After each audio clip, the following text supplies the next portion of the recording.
Hello, Taurus, Sun, Moon, Rising, and Venus signs. Kamusta kayo? Sana po ay nasa mabuti kayong kalagayan. Welcome back po sa Star Tarot. At kung bago kayo dito, welcome din po kayo. Please subscribe, like, share my videos, and leave me a comment kung nakaresonate kayo. Thank you. So first card ninyo, good news. Napakaganda, 'di ba? Mayroong magandang balitang dadating, maaring in the form of a sulat, no? Notice, sulat, mga ganyan, documents. Baka meron kayong inaantay, no, na mga dokumento. Pwedeng travel documents yan or mga resulta ng mga test, ganyan. Pwedeng, ano to, pwedeng resulta ng mga medical test, ganyan, or kung ano mga medical procedure ginawa sa inyo, and this could be good news, no, para sa iyo. Magiging maganda siguro ang resulta, no? At pupuwede rin na examination ito, kunyari board exam or examination sa mga eskuwelahan, 'di ba? Baka makaka-receive kayo ngayon ng ano, ng admission na sa school, puwedeng gano'n, or 'yun nga resulta ng mga board exam. So, or anything, no? This could be anything, na magandang balitang dadating sa'yo. So, congrats. So, we have friendship, no? You are also making new friends sa ngayon, Taurus. Maaaring kayo ay merong mga bagong kaibigan, no, na makikilala sa ngayon, or you're going to build new friendships. Pwedeng ganun din ang ganap. At pwede rin na merong mga collaboration kayo na gagawin with friends, o pwedeng meron kayong trabaho, merong project, mga ganyan na ang makakatulong ninyo or makakapartner ninyo dito is yung mga friends ninyo. And also baka merong bonding, no? May bonding moment na gagawin kayo, may bonding activity with your friends. So we have coach, pwedeng ikaw ito, Taurus, baka ikaw ay isang life coach at isang mentor, yung gano'n, ano? And you are imparting your knowledge with other people. Maybe some people are also pwedeng merong lumalapit sa'yo para magpa-advice, maaaring ganyan, ano? Meron kayong mga tinuturuan. So, pupuwede rin na baka kayo din ito, 'no? For some of you, baka kayo din ang nangangailangan ng coach. Pupuwede na kayo yung merong lalapitan, 'no, para mag-coach sa inyo. Pupuwedeng tutor din ito, baka meron kayong ka-one-on-one na teacher dito at baka kayo ay nag-aaral, 'no? And, or pupuwede rin na magpapa-advice kayo. There could be someone na lalapitan mo dito. Could be mentor na nga, could be spiritual person or guide, no, na kung saan do'n kayo magpapa-advice.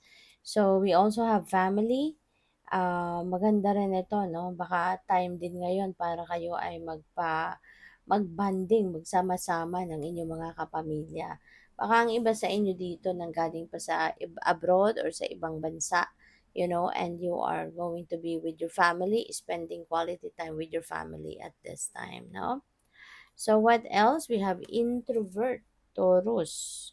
Maaaring ganito ang sitwasyon ninyo sa bahay niyo, ano, kahit magkatabi, pero hindi naman nag-uusap kasi mas mas kausap yung phone, yun, no? Yung time mas nandoon sa ano, sa gadget. So pupuwedeng gano'n ang ganap sa inyo dito. So pupuwedeng ano 'yan, paalala 'yan sa inyo na ganito kayo, oh, sa bahay. Nakakalimutan niyo na makipag-usap sa mga kasama ninyo sa bahay, mga kapamilya ninyo, maaaring hindi na nakakapag-bonding, 'no? Kasi hindi na naman nila nagkakaroon ng time para magkamustahan because more on ano, busy na sa online community. So, what else? We have the Nine of Pentacles. Ayan. So, this is good. This is the time that you are going to reap the rewards of your hard work. Ito na yung time para kayo ay um, aani na ng bunga ng hard work ninyo. This is the time na kayo ay, tawag dito, yung magkakaroon na kayo ng profit, magkakaroon na ng return of investment 'no, kung ano man ang sipag at tiyaga na binuhos mo sa isang trabaho. So ngayon makukuha mo na yung profit mo, makukuha mo na yung financial reward mo diyan. So we have Knight of Cups, meron din ditong mag-a-apologize sa inyo. Feeling ko dito someone is going to say sorry. Pupuwedeng kamag-anak mo 'yan, kapamilya, puwedeng gano'n or someone close to your heart na ngayon mare-realize niya yung ginawa niyang pagkakamali. Kaya maaaring siya ngayon ay lalapit na sa'yo at magso-sorry, 'no? For others of you, this could be an offer of love, okay? Baka meron ditong manliligaw sa inyo kung kayo ay single pa. At baka mapunta na kayo sa isang relasyon, 'no? Baka mauwi na 'yan sa isang seryosong relationship. So we have the Fool, and the Fool is a new beginning energy. So maaari, no, ng iba sa inyo dito magsisimula ng bagong ganap, o pwedeng bagong relationship ito, no?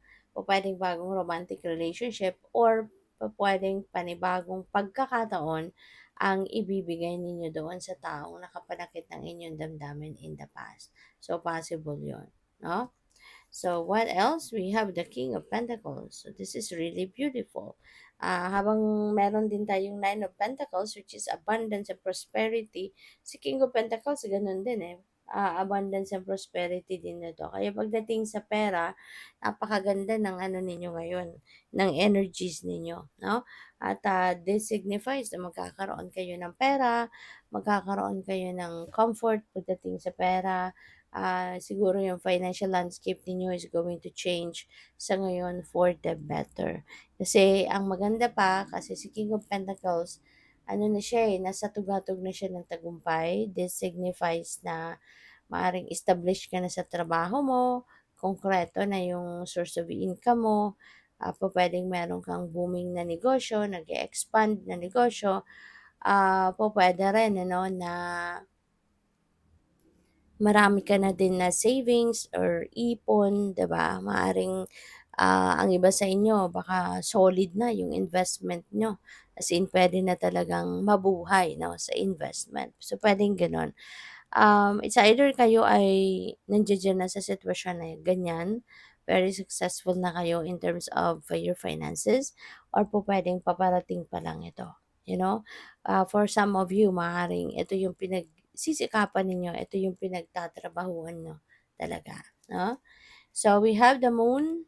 Ayan, baka mayroon kayong mga desisyon na kailangang gawin sa ngayon.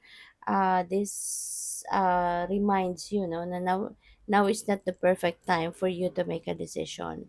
Now is not the perfect time para pag-isipan ninyo kung ano man ang bagay, no? Ang desisyon na kailangan ninyong gawin sa ngayon. Kasi kulang pa eh. Kulang pa yung information, kulang pa yung mga hawak ninyong detalye. Kaya parang kaya siguro kayo nagdadalawang isip din na magdesisyon na because alam ninyo na kulang yung impormasyon na hawak ninyo. Kaya be patient, antay-antay lang ng konting panahon pa. Okay? Good luck sa iyo. Thank you for watching. Love and light. Namaste.